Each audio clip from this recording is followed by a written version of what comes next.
여러분 안녕하세요. 한국표준금거래소입니다.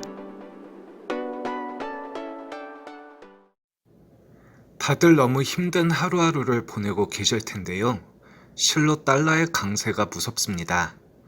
9월 7일 1386원까지 치솟았던 원달러 환율이 조금 진정되어 금요일인 8일에 1380원에 거래가 되고 있는데요.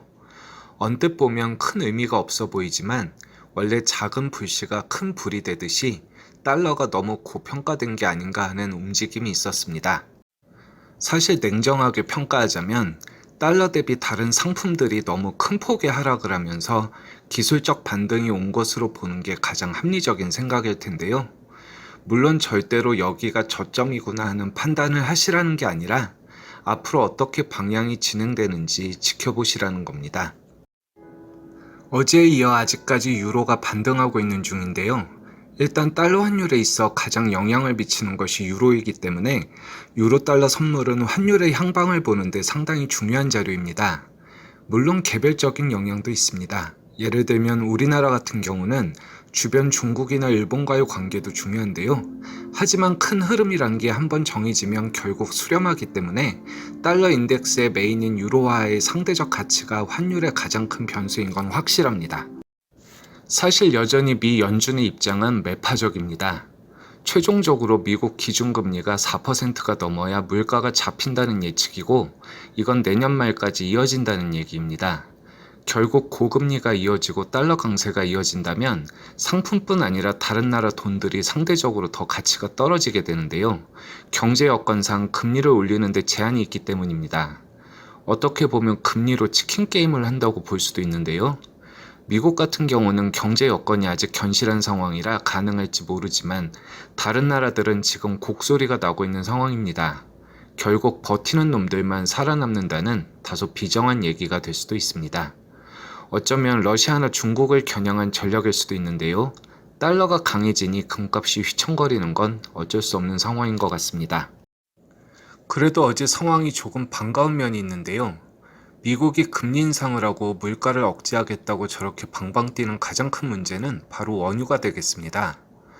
러시아가 요새 미국의 제재에도 큰 소리 치는 것도 원유와 천연가스 덕이라고 할 수 있겠는데요.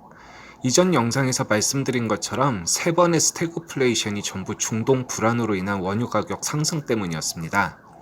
요즘 상황도 사실 무관하지 않은데요. 어제 원유 선물이 급락을 하면서 장중 81달러까지 하락을 했는데요. 이로 인해 위험 심리가 살아나면서 나스닥을 비롯한 외환 금속 선물까지 상승을 했다가 정설입니다. 하지만 원유 가격이 하락한 것이 금리 상승 때문이라면 적정한 수준에서 금리 인상을 완화하면 되겠지만 문제는 경기가 나빠져서 원유 가격이 하락을 한 것이라면 결국 위험시장에는 여전히 좋을 게 없다는 뜻인데요. 결국 원유 하나의 문제가 아니라 진짜 장기적인 침체가 올 수도 있다는 뜻이 됩니다. 그건 정말 생각만 해도 끔찍한 일이라 하겠습니다. 마지막으로 금 선물 보시겠습니다.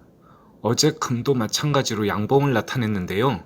우선은 1년 넘은 박스가 깨지지 않았고 바닥이 지켜진 상황이라 약간의 희망을 갖게 됩니다만 우선 현재 상황은 누가 봐도 하락이라는 게 보입니다.